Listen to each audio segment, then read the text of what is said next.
Знаете ли, че само до 72 часа след поставянето на импланти може да получите временни зъби?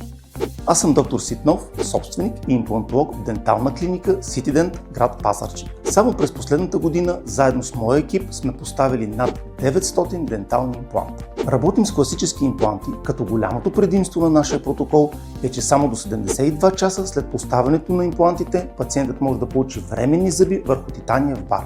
Това означава, че не оставате без зъби, не чакате с месеци да се възстанови усмивката ви. И още в първите дни може да се храните и да се усмихвате спокойно.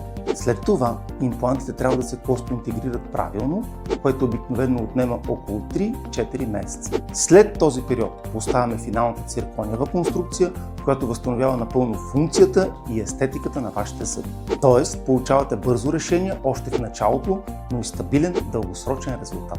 При повечето пациенти лечението може да се организира само с 2 посещения в клиниката. И ако сте от София, Пловдив, Бургас, Варна или който и да е град в България, да, може да дойдете до Пазарджик, когато търсите екип с реален опит и ясен протокол на работа.